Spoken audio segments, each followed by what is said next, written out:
공지영 작가는 이번 그 지방선거 전까지는 제 그 페이스북 친구였습니다. 그래서 페이스북에서는 상당히 뭐 이렇게 잘 지냈던 그런 관계로 기억을 합니다. 내가 글 쓰면 뭐 거의 뭐 좋아요도 꼬박꼬박 해주시고 때때로 이렇게 댓글을 남기기도 하고 그랬었습니다. 그런데 그 지방선거에 접어들면서 이분이 그 도에 지나칠 정도로 이재명 후보를 깎아내리는 그런 음해성 글을 계속 쓰길래 공지영 작가에게 좀 그러지 말라고 좀 타일렀던 걸로 기억을 합니다. 그랬더니 공 작가는 뭐 나와 그 페이스북 친구를 차단했습니다. 이후에 그 공 작가가 활동하는 거는 트위터 타임라인을 통해서 이렇게 보게 됩니다. 뭐 6.13 지방선거라든지 그다음에 그 이후에 있었던 SBS 그것이 알고 싶다, 뭐 성남 조폭과 뭐 이재명 도지사와의 관계 뭐 이런 거와 관련해서 그 이재명 도지사를 어떻게 보면 일방적으로 이렇게 음해하는 그런 글과 리트윗을 공지영 작가는 엄청나게 많이 했습니다. 우리가 기억하기로는 2012년 대선 때는 국가정보원 요원들이 강남에 무슨 오피스텔을 얻어가지고 거기서 댓글 조작을 한다는 그런 거를 뭐 이렇게 드러났습니다. 그들이 그 팔로워가 얼마나 되겠습니까? 트위터 팔로워를 수천 명이 지닌 사람이 수백 명, 뭐 수천 명이 동원돼서 트윗을 쓰거나 그다음에 리트윗을 하는 것과 아니면 그 팔로워를 수십만 혹은 수백만 명을 지닌 그 파워 트위터리안이 쓰는 트윗이나 리트윗이 거의 영향력 면에서는 거의 비슷하다고 저는 생각합니다. 그런데 그 100만 가까운 팔로워를 두고 있던 그런 공지영 작가였는데 그런 유명 파워 트위터리안이 쓰는 그 트윗이나 리트윗은 어떻게 보면 효과적인 면에서는 더욱 큰 영향력을 발휘할 수 있다. 저는 그렇게 봅니다. 유명 파워 트위터리안이 쓰는 그 트윗이나 리트윗은 어떻게 보면 효과적인 면에서는 더욱 큰 영향력을 발휘할 수 있다. 저는 그렇게 봅니다.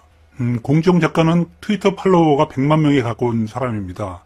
그런 막강한 그 트위터에서 영향력을 행사할 수 있는 그런 인기 작가였죠. 인기 소설가가 하루에도 수십, 뭐 어떨 때는 뭐 수백 차례 가까이 그렇게 이재명 도지사의 뭐 후보라든지 그다음에 당선자에 대해서 음해하는 트윗이나 리트윗을 할 때 세상 여론이 어떻게 되겠습니까? 그런 막강한 영향력을 지닌 사람이 쓰는 트윗이나 리트윗은 언론사들의 취재감으로 되기 마련입니다. 그렇게 그런 트윗에 쓴 글을 갖다가 언론사에서는 몇 마디 말을 붙여서 기자들은 사실처럼 이렇게 보도를 합니다.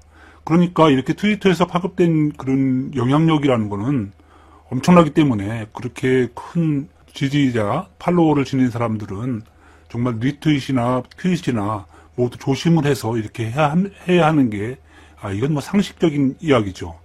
지방선거의 선거 기간은 불과 뭐 10여일 정도밖에 안 됩니다. 잘해야 뭐 12일, 13일 그 정도밖에 안 되는데 그때 뭐 그런 후보에 대해서 뭐 아주 죽이자고 어떻게 보면 온갖 거짓말을 사실처럼 이렇게 말을 만들어서 음해하는 경우에는 그거를 방어할 만한 후보는 그렇게 많지가 않습니다. 더군다나 그 사회적으로 공인된 유명 그 여성 작가가 뭐 여성의 인권을 앞세우고 어느 여배우가 그 어느 후보에게 이렇게 뭐 당했다는 식으로 이렇게 단정을 해가지고 막 말을 퍼뜨리면 그거를 뒤집을 수 있는 후보가 얼마나 된다는 말입니까?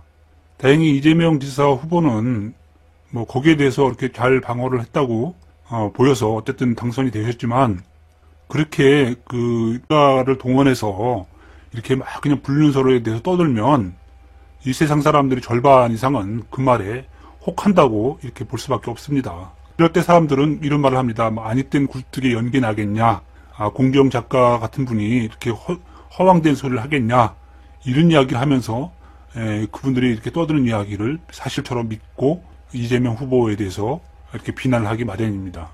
사실 이재명 후보가 이런 공격을 피하고 도지사에 당선된 건 뭐 거의 기적과도 같은 일이라고 저는 봅니다. 이재명에 대해서 경기도민들의 그런 확고한 그런 지지가 없었다면 불륜설에 넘어갔다. 그냥 그래가지고 후보가 떨어졌다. 이렇게 보는 게 어떻게 보면 당연한 거죠. 여기서 궁금한 건 공지영 작가는 왜 그렇게 여배우 불륜설을 갖고 떠들었나 하는 겁니다. 거기에 대해서 뭐 공지영 작가는 뭐 여성의 인권을 이야기하고 있지만 좀 더 자세한 이야기는 그 공지영 작가와 함께 일했던 이창윤이라고 하는 분의 이창윤 이분이 뭐 공정의 지인으로 알려져 있고 뭐 시인이라고 지금 알려져 있지만 어쨌든 그 이창윤 씨의 말을 빌어서 이렇게 유추해 볼 수가 있습니다. 이창윤은 지난 10월 5일 날 팟캐스트 방송 펀치에 나와가지고 그 인터뷰를 했습니다. 인터뷰에서 공지영 작가가 이번에 그 불륜설과 관련해서 어떻게 활동하게 됐는지 그런 경위에 대해서 여러 가지 설명을 합니다.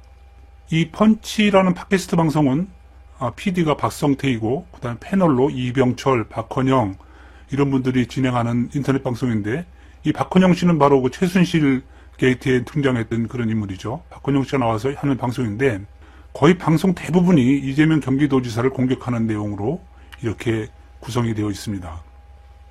이 방송에서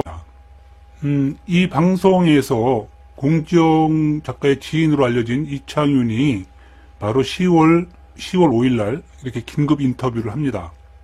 그때가 바로 이재명 도지사의 뭐 신체 특정 부위에 점이 있다고 말한 공지영과 김부선과의 통화 내용이 세상에 유출됐던 그날 바로 다음 날입니다. 그래서 그 팟캐스트 방송의 진행자는 그 녹음 파일의 유출자로 그 이창윤이 아닌가 하는 의문에서 그 방송을 긴급 인터뷰로 편성을 한 겁니다. 이창윤은 그 전화통화 녹음을 자신이 공지영에게 하라고 했다고 이렇게 말을 했습니다. 그래서 공지영이 통화를 녹음을 했고 그걸 받아서 이제 몇 사람에게 나눠줬다 이렇게 말을 합니다. 그리고 그 중에서 누군가 이렇게 유출을 했다. 하지만 이창윤은 그런 파일을 공개하지 않았다 이렇게 말을 합니다. 그 이창윤 씨의 이야기를 이렇게 들어보면 공지영과 김부선이 처음 통화를 하게 된 거는 6월 1일경입니다. 6월 1일. 그러니까 지방선거를 한 보름 전의 일이죠. 한 13일 전의 일입니다. 그 이전에는 그 김부선과 이렇게 교류가 없었던 걸로 이렇게 이야기를 하면서 그 이전에는 바른미래당 김영환 후보와 바른미래당 하태경 의원 측과 주로 이야기를 했었다. 이렇게 말을 합니다. 그러니까 공지영 씨가 김부선과 대화하기 전에는 그 이창윤이나 공지영은 바른미래당 측과 이렇게 이야기를 했었다는 말이 됩니다. 그러니까 바른미래당과 이렇게 이야기를 주고받으면서 결국은 이재명 도지사를 공격을 한 거죠. 공지영과 김부선이 전화통화를 하게 된 건 그때가 처음이었다고 이렇게 말을 합니다. 그리고 그 전화통화를 연결하게끔 해준 거는 바로 바른미래당 하태경 의원 측이었다 이렇게 말을 하고 있습니다. 처음에 이들 이야기로는 그들 간의 대화에 공지영 측이 이걸 거절해서 이렇게 하지 않았다 이런 말도 그 인터뷰에서 합니다. 이창윤 씨의 그런 펀치라는 그 팟캐스트 방송에서 팟캐스트 인터뷰를 통해서 들어보면 알 수 있듯이 공지영 씨나 이창윤은 그 김부선이 말하는 그런 불륜설에 대해서 그 증거가 없다는 거는 이미 알고 있었던 걸로 이렇게 보입니다. 그래서 이제 어딘가에서 들었겠죠. 이렇게 김부선이 뭔가 그 신체 특징에 대해서 이렇게 이야기하는 내용을 들어서인지 김부선으로 하여금 그런 신체 특정 부위에 관한 이야기를 하도록 이렇게 말을 이렇게 유도한 뒤에 그것을 이제 녹음을 하고 그것을 이제 어떻게 보면 세상에 유포하려고 했는지는 모르겠지만 어쨌든 그것을 녹음하려는 목적으로 공지영 씨와 김부선이 처음 통화를 한 겁니다. 그러니까 공지영 씨는 어떻게 보면 그 김부선이가 그렇게 신체적인 특징에 대해서 말을 할 것에 대해서 공지영 씨가 이렇게 김부선과 전화 통화를 하면서 거의 마지막 부분에 그렇게 이야기를 합니다. 그러니까 참 그 신체 특징에 대해서 이렇게 말을 하는 식으로 김부선에게 다그칩니다. 그러니까 김부선이 그 말을 이렇게 들으면서 좀 멋쩍은 듯이 이렇게 웃음을 섞어가면서 이렇게 말을 합니다. 그러면서 이렇게 민망할 텐데 이런 식으로 말을 하면서 조심스럽게 말을 합니다. 그리고 이제 문제의 그 전 발언 이야기가 나오죠.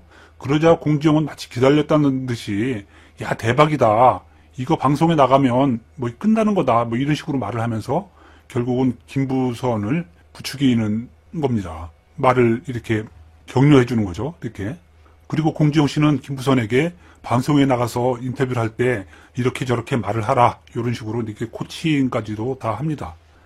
그때 어쨌든 김 씨가 이렇게 몰래 녹음을 해가지고 이걸 몇 사람들이 이렇게 나눠 가지면서 이게 무슨 뭐 대단한 증거였냐, 또 핵폭탄으로 자기들은 떠들더군요. 핵폭탄이다. 그리고 뭐 이것이 공개되면 이재명 도지사는 아주 곤란해진다. 그리고 그것이 공개됨으로써 오히려 김부선에게는 더 유리한 국면이 전개될 거다. 이런 헛소리를 이렇게 방송에서 늘어놓습니다. 그러면서 이게 뭐 결정적인 스모킹건이다. 이런 말도 합니다. 결국은 이런 내용을 볼 때 공지영 작가나 이창윤은 김부선과 이렇게 점에 관해서 통화하기 전까지는 김부선 씨가 말하는 불륜설에 이런 객관적인 증거는 없다는 것을 이미 자기네들은 알고 그것을 이제 알면서 마지막으로 이렇게 이제 얻어낸 게 이런 점과 관련해서 김부선의 말 한마디였습니다. 그게 어떻게 보면 유일한 증거였다고 지금 자신들도 그렇게 이야기를 하고 있습니다. 그렇습니다. 어떻게 됐습니까? 결국은 10월 16일 날 이재명 경기도지사가 수원에 있는 아주대병원을 찾아가서 스스로 속옷을 내리고 거기에 점이 없다는 것을 만천하에 공개를 했습니다. 그러니까 결국 그 100만 가까운 팔로워를 뒀던 공지영 작가는 그 말짱 거짓말로 드러난 그런 불륜설이라는 그런 말로 허위사실로 이재명 경기도지사를 공격했다는 그런 거에 대해서 비판을 벗어날 수가 없습니다. 이미 그들은 6월 초 그때도 이 불륜설을 입증할 만한 객관적인 증거가 없다는 걸 잘 알면서 그때도 이재명 도지사 후보를 무참하게 공격을 했고, 그 이후에도 그들이 뭐 갖고 있다는 그 핵폭탄이라고 하는 그 점과 관련 녹음 파일도 이게 녹음 파일이 핵폭탄이 아니라 뻥폭탄인 게 사실 뭐 다 만천하에 드러났습니다. 그런데도 이들은 거기에 대해서 뭐 진솔한 사과나 무슨 반성의 모습은 보이지가 않습니다.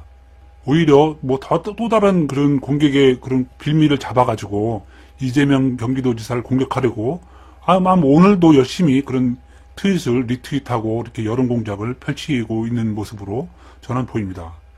이들의 이런 행위는 반드시 의법 조치를 해야 합니다.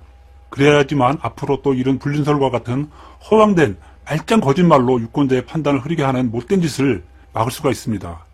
그게 바로 우리의 그 모두가 살고 있는 세상의 공정한 그런 선거 제도를 지키는 일이고, 그게 바로 우리 모두의 이익을 위한, 공익을 위한 일이기 때문에 이렇게 선거에서 못된 소리를 했던 자들은 반드시 끝장을 내야 됩니다. 그래서 이번 주 금요일쯤, 날짜로는 12월 21일쯤 되겠는데요. 이번 주 금요일쯤 날짜에 맞춰가지고 2018년 이해가 가기 전에 이들 불륜설로 세상을 어지럽혔던 자들을 모두 서울중앙지검에 고발을 해서 처벌을 요구할 겁니다. 이들에 대해서 고발할 죄는 뭐 무고죄, 명예훼손죄, 그리고 정보통신망을 이렇게 이용을 해서 허위사실로 다른 사람의 명예를 이렇게 심각하게 훼손했던 자들을 처벌하는 법 규정에 따라 가지고 고발을 진행을 합니다. 현재 그 1,500명 이상 그렇게 공익고발단에 이름을 올렸습니다. 금요일까지 한 500여 명을 더 추가해서 한 2,000명 정도가 이렇게 모여가지고 집단적으로 고발을 할 겁니다. 대표 고발인으로는 이번에도 제가 나섭니다. 저는 이번 지방선거 관련해서 이렇게 기사를 쓰다가 내가 사는 집 대문에 뭐 찢어 죽일 놈이라고 쓴 협박문을 이렇게 누군가 붙여놓고 간 일도 이렇게 당한 사람이기 때문에 이번 공익고발단의 대표 고발인으로 될 자격이 되고도 남는다고 저는 자부를 합니다. 아무쪼록 이 방송을 듣는 애청자님들께서도 공익고발단에 적극적으로 참여해 주시길 바랍니다. 그래서 공직선거에서 이렇게 거짓말로 세상을 어지럽힌 사람들을 단죄하는 일에 꼭 동참해 주시기 바랍니다. 공익고발단에 참여하는 방법은 한흥 변호사에게 문자로 보내시면 됩니다. 이름과 주소를 이렇게 문자로 보내주시고, 그 다음에 소송비에 참여한다는 뜻으로 10,000원을 한흥 변호사 계좌로 이렇게 입금하시면 됩니다. 그 한흥 변호사의 전화번호는 010-222-1000입니다. 일로 문자로 성명하고 주소를 보내주시면 됩니다. 주소는 뭐 그렇게 자세하게 끝에까지 쓰실 필요는 없고, 무슨 동, 무슨 길, 거기까지만 쓰시면 됩니다. 그리고 소송비 10,000원을 보내실 그 계좌번호는 신한은행이고요. 신한은행 140-010-407778입니다. 140-010-407778입니다. 예금주는 법무법인 1, 2, 한웅 이렇게 되어 있습니다. 그리고 고발을 할 때에는 서울중앙지검 앞에서 기자회견을 열도록 하겠습니다.